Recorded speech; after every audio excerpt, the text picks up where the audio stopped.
तो friends, CTET सितंबर 2026 के लिए मैं आज से रोज़ आप लोगों के लिए हिंदी पैडागोजी का क्लास लेकर के आया हूँ, जो कि ये सीटेट पेपर 1 यानी कि 1 to 5 के लिए है।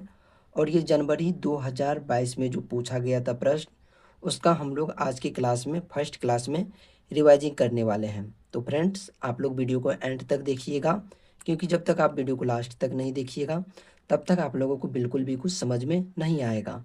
और आप लोग ये वीडियो को लास्ट तक देख करके बताइएगा कि आप लोगों को ये क्लास कैसा लगता है। तो हिंदी पैडागोजी में जो है दोस्तों, टोटल 15 नंबर का प्रश्न पूछा जाता है। तो 15 नंबर का पैडागोजी जो है हम लोग एक वीडियो में सॉल्व करने वाले हैं। तो चलिए बिना लेट के आज की क्लास को स्टार्ट करते हैं।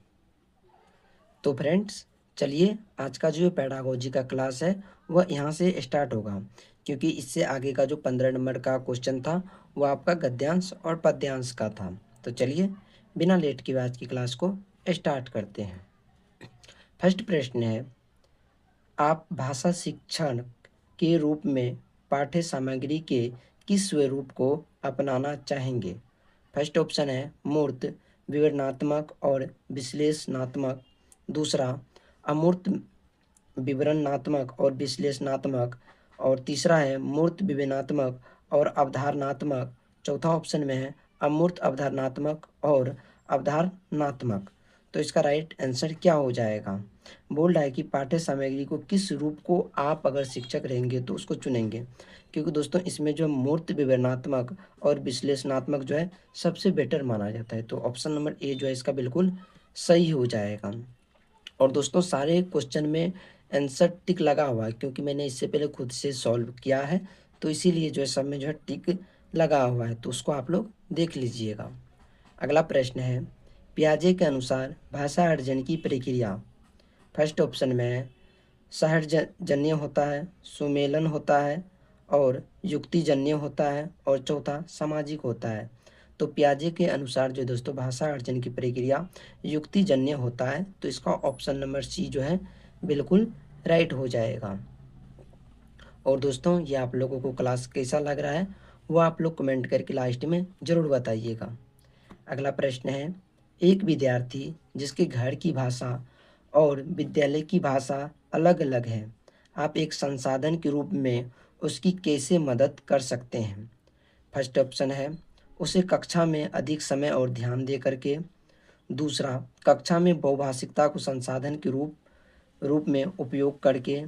तीसरा, उसको गृह कार्य संबंधित कार्यों में लचीलापन दे करके। चौथा, कक्षा में उसकी मातृभाषा में शिक्षण करके। तो मतलब क्वेश्चन का कहने का मतलब है कि भाषा और विद्यालय की भाषा उसका अलग अलग है, तो आप उसका किस प्रकार मदद करेंगे? तो उसको जो है दोस्तों कक्षा में बहुभाषिकता को संसाधन के रूप में उपयोग करेंगे। बहुभाषिकता का मतलब है अनेक प्रकार की भाषा। तो इसका ऑप्शन नंबर बी जो है दोस्तों बिल्कुल सही हो जाएगा। अगला प्रश्न है, ट्रांस लैंग्वेजिंग यानी कि एक भाषा से दूसरी भाषा में जाना के संबंध में इन कथनों ए और बी पर विचार कीजिए। तो ए में बताया गया है ट्रांस लैंग्वेजिंग बहुभाषिकता का एक लचीला स्वरूप है। दूसरा, ट्रांस लैंग्वेजिंग संप्रेषण क्षमता के संवर्धन के लिए जानी गई भाषाओं के बीच एक भाषा से दूसरी भाषा में व्यवहार करता है। तो इसका जो एक दूसरे से दूसरी भाषा का जो संबंध है ये दोनों जो है बिल्कुल सही है। तो इसका ऑप्शन नंबर सी जो है बिल्कुल सही हो जाएगा। उसके बाद अगला प्रश्न है, समग्र भाषा उपागम में भाषा अधिगम के लिए एक उपकरण के रूप में क्या प्रयोग किया जाता है? क्रिया का, साहित्य का, बाल कविताएं का और खिलौने का। तो सबसे ज़्यादा जो उपयोग किया जाता है दोस्तों वो हो जाएगा साहित्य, यानी कि ऑप्शन नंबर बी जो है इसका बिल्कुल सही हो जाएगा। अगला प्रश्न है, कुल भौतिक प्रतिक्रिया टीआरपी में किसकी केंद्रीय भूमिका होता है? शिक्षक की, अभिभावक की, परिवार की, विद्यार्थी की। तो टीआरपी में सबसे ज़्यादा जो भूमिका होता है वह शिक्षक का होता है। तो इसका ऑप्शन नंबर ए जो है बिल्कुल सही हो जाएगा। उसके बाद अगला प्रश्न है, राष्ट्रीय पाठ्य रूपरेखा 2005 के अनुसार पठन कौशल से क्या तात्पर्य है? शुद्ध उच्चारण करना, अक्षरों को पढ़ाना, समझ के साथ पढ़ना, कठिन वाक्यों को पढ़ाना। राष्ट्रीय पाठ्य रूपरेखा यानी कि एनसीएफ 2005 में जो है दोस्तों बताया गया है कि समझ के साथ बच्चों को पढ़ाना है। तो इसका ऑप्शन नंबर सी जो है बिल्कुल सही हो जाएगा। उसके बाद अगला प्रश्न है, भाषा की पाठ्यपुस्तक की शैक्षिक पक्ष क्या है? पुस्तक की वर्तनी, पुस्तक में चित्रों का स्थान, विषय वस्तु का चयन, और चौथा वर्तनी एवं चित्र सज्जा के साथ उत्तम विषय वस्तु।